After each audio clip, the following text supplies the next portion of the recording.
It's time for the 32081 Scoreboard Show. Let's recap the latest weekly scores and highlights from around the county. And welcome to the first edition of the 32081 Scoreboard Show. I'm the Todd, and joining me now, one of the hardest working sports journalists in St. Johns County, working for the Recorder, Mr. Anthony Richards is joining us. Anthony, how are you doing today? And thank you for being on the show. Hey, Todd. How are you doing? Thanks for having me. I'm doing Good great. To have football back. Yeah, you were a little busy this past Friday with Nice and Ponte Vedra being at home. You got the first half of Nice and then caught the second half of Ponte Vedra, huh? Oh, yeah. A lot of, a little bit of travel, involved, rushing over at halftime to get to the next team. But, hey, both teams are playing at home. You got to be there. Can't miss it. Yeah, that's right. So to get everyone caught up on some scores around the county before we start talking about Nice and Ponte Vedra. So St. Augustine, that was a big win over Bowles for them, 43-36. Creekside played a very tough Palm Beach Central team, and they lost 48-55, but they put up some serious points there, and they're going to be coming to the Den this week to take on Nice. Tucoy and Beachside, they had a shootout. Tucoy took that one away 38-35. That was a great game over there. They call it the Surf and Turf. And then Flagler Palm Coast, who's in our district, they lost to Swanee 33-13 to drop to 0-2 on the year. Now let's start out with Nice. Look, since you and I were both there for the first half, and then I kind of kept you updated on the second half. Nice came out and they won 10-7 overtime. It was a thriller. In overtime, Elijah Luckett blocked the field goal attempt by the Jackson Tigers, and then Daniel Jones came back, aka Danny Jones, and scored the winning field goal there. It was definitely electric. But one thing I've got to ask you, Anthony, is that were you surprised with the number of rushing attempts and yardage that Nice had compared to passing? The other thing, too, is that Cam Smith, who is one of the most electrifying runners I've seen in a while, he only had 2 carries because he left with a shoulder injury. Hopefully he'll be back. But was that kind of a surprise to you, or do you think being early on in the season it was just working, so why not stick with it? Yeah, it was a little bit of a surprise. I think, obviously, Cam getting hurt, he's such a big part of the offense, as a senior now, and last year he really came on, and, big things are expected of him, and I know he expects it of himself. So that was tough to see, because his first 2 carries, he was – he got like 6 yards. They got a first down, and the next thing you know, he's coming off the field. So I know he was pretty heartbroken about that. But and then I think after that, the offense, I think all of a sudden it was kind of like almost a gut punch. They were like, okay, gosh, now what do we do? We don't have Cam, and they didn't. No, you don't expect that. That especially that early on to the first game. So I think it was just kind of maybe. Just kind of go a little conservative, kind of like let's just really reach down deep and kind of just get through this game and then reevaluate. Next week in practice, because I think the game plan really kind of took a little bit of a hit. If you can't run like you expected to do with Cam, you can't open up the play action and options because obviously they've got a ton of receiving depth. Just weren't able to exploit that. And so, I thought the running backs, they came in, did a good job. The reserve guys, Quinn Bradfield and all. And I also noticed they ran a lot of option, which is not something we had seen in the kickoff classic even the week before. So there seemed to be a lot of pitches in there. There seemed to be a lot of pitches this past game. Yeah, definitely. And I think that's maybe how drafts wanted to get the running backs and the quarterback, because I know Harry can run pretty good.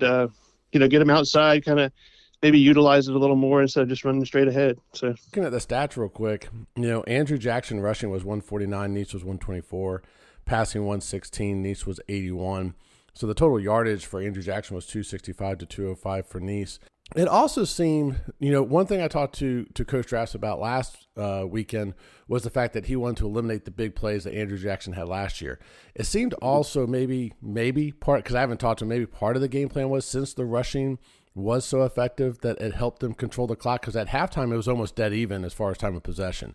But it seemed like they were able to keep the offense off the field. They were able to limit the big plays. And then in just a second, I'm going to get to defense. But could that have been part of it as well, to keep that clock rolling? Yeah, I do. I think so, yeah. And I think that's something they want to do even if Cam stays healthy, But I think obviously him getting hurt just all of a sudden, kicks that even into more high gear. It's like, okay, now maybe we wanted to establish that in the second half, and maybe even have the lead, and now you can get to running the ball and kind of running some clock and just controlling the game. And so, but obviously if your team has the ball and you're able to do long drives, the other team is sitting on the sideline. So their offensive weapons are not able to be as effective. So that's always definitely, I'm sure it was in the back of Coach Draft's mind for sure. Yeah, because it was definitely one-sided with 37 rushing attempts, and then they had, I think it was 7 of 16. So they didn't throw that much, and they had 204 yards passing against Menendez as well the previous week. So it was definitely something different from the previous week's game. Yeah, because a lot of that also, it depends on like who you're playing. I know like Menendez presents a little different option than what Jackson does for sure. So. So let's talk about that defense. Defense last year, one returning starter. This year they're coming back.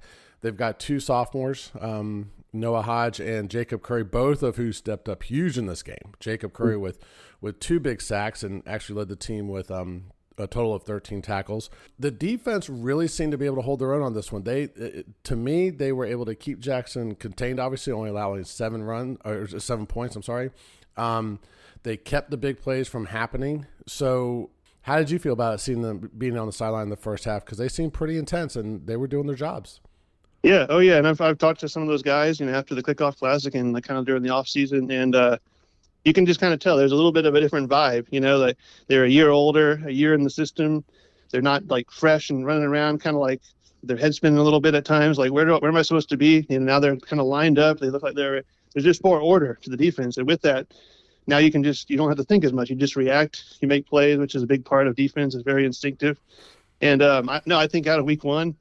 Obviously the Cam Smith, that's not something that makes you happy, but like the defense, like Coach Drafts has got to be smiling pretty big after that, because like that was pretty fun to watch. I mean, it's kind of reminds you of the defense from a couple of years ago. That defensive line is unbelievable with Maurice, and you got Noah, and I say Noah Hellier because I just talked about Noah Hodge. But Noah Hellier was just wreaking havoc in the backfield. That line is really stronger than I think a lot of people might have expected. I mean, we knew that they were going to be good, but they really disrupted Jackson's plans for sure on Friday night. Oh yeah, Noah. Yeah, he's going to be a force this year. I know he's pretty pumped up about his senior season, and just the line in general seems to be they get a lot of push. There's a lot of penetration in the backfield on pretty much every snap. It seems like when you're looking up at it, and it definitely seemed to frustrate Jackson, and they didn't have as easy a time as last year, which, maybe going in, they thought, okay, we can just kind of do what we did last year. But now this is a pretty revamped Nice defense. And I know talking to them, they, there's a certain expectation, Nice expects to be here, this level of defense. And last year they'll tell you, like, we didn't meet it. We've got to do better, and definitely feels like after week 1, they're off to a pretty good start. So they've got Creekside. Now, Creekside last year was a shootout. We know that. And as we just said, Creekside actually, they lost to a tough Palm Beach Central team, but they scored a lot of points. They come in ranked Florida in 56, Nice at 145.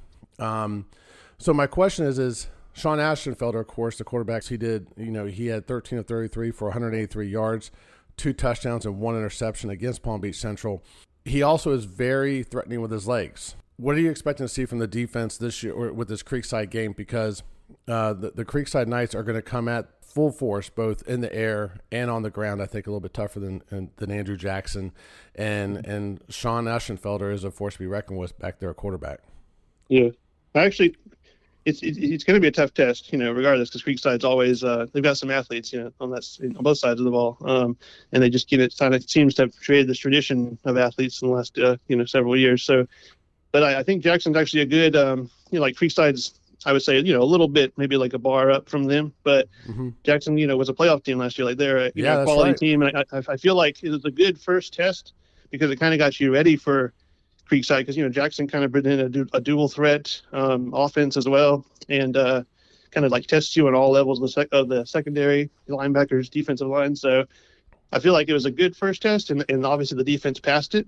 So I feel like you've got to feel like, okay, now we've proven we can do that. Now we just have to take the next step up and face a dual threat kind of offense that can hurt you in several ways against Creekside. And we'll see if, Nice is up to the challenge. I'm sure these practices this week are going to be pretty intense and pretty interesting. You know what's crazy is I looked at the total offensive stats, and again, I'm not sure how, because they're updated in the max preps. But what's funny is that if you look at the Nice Andrew Jackson game, the total offense for the yards combined was 470. But then when you look at Palm Beach Central and Creekside stats, Palm Beach Central put up 449 yards in the game, and Creekside 447. That's just crazy to me. Yeah, no, that's like video game. I mean, that's unbelievable. So with the fact that Creekside was actually able to put up that many yards against a good Palm Beach Central team, do you think that this opens up the door possibly for us to see this very good receiving core that Nice has and see if they can maybe catch, because they're really good at yards after the catch. So maybe we didn't show a lot in Andrew Jackson, and maybe that can really help us going into this Creekside game when they come over to the Den. Oh, yeah, I think definitely. I could definitely see that because obviously they want to throw the ball. They showed that in the Kickoff Classic. They want to be balanced, run, throw. I know Maddox Spencer had a huge Kickoff Classic game, and I'm really he and Nate Harry have a real, seems like, connection early on as both juniors, and that's just he seems to just know how to find the holes in the secondary. So I know, like, he can easily exploit it. It's just you got to kind of have the time. You got to get the ball to him, and the running game, obviously helps establish that. And I really think a week of maybe not knowing that you're going to have Cam, it allows Bradfield and Moses to now get more first team reps in practice, and they know they're the guys and they've got to step up, and they're not just inserted into a game suddenly on the first drive of the first week of the season with all the butterflies in your stomach and all. So I think a week of game plan with Drafts, who's obviously an amazing offensive mind. I think you might have some surprises up his sleeve for Creekside. Well, I'll tell you what, it's going to be an interesting week for Nice because they went 3-0. Their freshman team beat Middleburg. JV Gold team, it's JV Green beat Middleburg. And then JV Gold beat the Tigers on Thursday night, and, of course, varsity won. And now this week it's going to be against Creekside. So you're going to see if maybe they can go 3-0 once again this week. Now let's shift on over to Ponte Vedra. I know you ran over there at halftime. I was keeping up to date with some friends of mine on this score over here. They ended up losing 20-17. This game never seems to be a blowout, does it? I mean, these guys go down to the wire, right? And from what I understand, that Ponte Vedra came out very strong in the first half, and they were a little slow after halftime, and Bartram was able to win this one again, 20-17. Since you were there, what did you see in the second half as far as how Ponte Vedra performed? Mm-hmm. Yeah, I know. I showed up, and they had the lead 10-7 at halftime. I mean, if you're the Ponte Vedra, you're feeling really good. You have a 10-7 lead at halftime. Any team is going to feel like we've got good control of the game. You just got to keep it up in the second half. I think Bartram, made some adjustments, and Ponte Vedra's offense just didn't seem to get in a rhythm. I don't know if sometimes the halftime break is actually not your friend. You just want to keep playing. If you're in a rhythm, I just want to keep playing. I just want to keep having water breaks and keep playing. And that long halftime, just kind of it can kind of actually, make it a little stagnant. And I think that's what happened at times. And I know, there was some pressure on Ben Burke because obviously he's a, returning senior quarterback, third year in the system. I mean, he expects some big things this year. I know the offense is probably ready to click more than it ever has in recent years. So, the potential is there. I think at times he was under pressure. I think Bartram Trail kind of changed up their defensive fronts and frustrated the Ponte Vedra O-line at times, and he wasn't able to just kind of stand back there. When he did, he hit a huge pass to Ryan Smith, streaking down the field, just outran in the secondary for a 52-yard bomb with 3:48 left to go in the fourth quarter to give life to the Sharks. And that was kind of the first. It just took them until 3:48 in the fourth to kind of reestablish that rhythm that they had in the first half. And that's just obviously not that's just a tough way to go about, winning. But the resilience was definitely there, And it's great. And Ryan Smith, I think he finished with 4 catches for 106 yards and 1 touchdown that you talked about. And what's crazy is that when I looked at this game, it seemed to me, Anthony, it was a tale of two different tapes because you look at Nice with the rushing, the passing, more towards rushing. And then you look, you mentioned Ben Burke being under pressure, but yet he still was able to complete 12 of 24 for 205. And then you look at Ponte Vedra's rushing yards, and they only put up 55 towards Bartram's 205. So, I know Riley Trujillo from Bartram, UCF commit, a great quarterback, and he finished 6 of 11 for 104.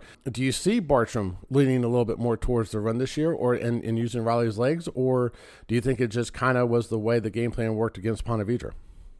I think it was just the way the game plan kind of, laid itself out. I know Lathan Riddle is actually, he's a, really dynamite, hard-nosed running back for Bartram as well. I know he he was kind of tough to stop at times for the Sharks. And so, I think, the two of them in the backfield, then they've got weapons out wide. They always do. I feel like, again, it's just kind of the tendencies of how the game goes. And I think, first game, you're kind of figuring still stuff out. And, I know they've got a new coach after Daryl Sutherland retired. So, I think just, down 10-7, now all of a sudden you're thinking, how do we reestablish ourselves in this game? And sometimes running the ball and, just kind of figuring out a way is the best way to get through this and get the W. So now they are going to be playing Florida State University High School out of Tallahassee, of course, right? Where else is Florida State University High School going to be? So last year they came here to the Tank. Ponte Vedra lost 24-13. How do you see the matchup this week with Ponte Vedra and Florida State University High School? Yeah, it's going to be a tough test just because of the travel. Going out, it's a long trip out I-10, and it's not really fun either. It's kind of boring there, Anthony. No, it is. It's a very long trip. You go through the forest. It's tough. You get athletes in the bus. The legs get a little uncomfortable. It's not a fun trip. So that alone, you got to get through the travel, and then once you do that, then you prep for you prepare for the game. You do your routine. But again, it was a real close game last year, and obviously I think Ponte Vedra is better this year. So it's going to be a fun test. I like that it's in week 2, so it's early in the season. Should be a good, good measuring stick of where the Sharks are. I know, no team wants to start 0-2, so they're going to be doing their best to, even it up and go 1-1, and then come back home and kind of, really dive into your season. It seems also real quick looking at the district standings, and I notice they have Gulf Coast in the district this year, Max Preps, but Nice 1-0, Gulf Coast 1-0, Ponte Vedra 0-1, and Flagler Palm Coast, 0-2. They lost to Swanee 33-13. I didn't see this Gulf Coast. Did you see that they're in the district? I totally missed that this year. No, I actually, it's it was a surprise for me. I know, it seems like, it's kind of hard at times to keep up with the districts. Every couple of years they're kind of changing it up, and which I guess makes it interesting, makes it a little fun. You don't get to play the same teams, but that's going to be some interesting district tests, for sure, and some interesting trips as well. Well, it seems like we're getting kind of down to last year, right, where it's going to be at the end of the season, because then all of a sudden you've got that bunch up with Nice, Ponte Vedra, and Flagler Palm Coast playing each other. So it's going to be very interesting to see what happens this year in the district. So yeah, know that October football is definitely that's when you got to shine. So where will you be this coming Friday? I will be at Nice. They're hosting Creekside, and it's going to be like we talked about. That's going to be a pretty epic test for both teams. So awesome. It'll be a fun one. Well, thank you. We look forward to doing this each week. Hopefully we can work this out. Anthony, it's great having you on the show. And also, everyone, please check out, he writes some great stories on sports here in St. Johns County. So if you're in Nocatee, Ponte Vedra Beach, please read The Recorder. Anthony Richards does a fantastic job with the sports coverage. I'm sure you'll enjoy reading everything he has to say about the local sports talents. So thanks again for joining us, Anthony. Appreciate it. It's good to have Friday Night Lights back. And that'll do it for this first 2023 edition of the 32081 Scoreboard Show. Again, special thanks to Anthony Richards for joining us, and we look forward to speaking with him next week. Ponte Vedra fans, you're traveling to Tallahassee to take on the Florida State University High School team, and that will hopefully be streamed for you there on NFHS. And Panther fans, we hope to see you out at the Den this Friday night at 7 o'clock when Sean Aschenfelder and the Creekside Knights come across US 1 to take on your Panthers. And this game's theme is going to be Party in the USA. Once again, thank you for listening, and I am the Todd, and you are listening to the 32081 Scoreboard Show. Thank you for listening to the 32081. We hope you enjoyed today's episode. I love the show, guys. You're awesome. Please don't forget to subscribe to the show so you can join us for the next episode. I never miss an episode. It's the best. Until next time, take care.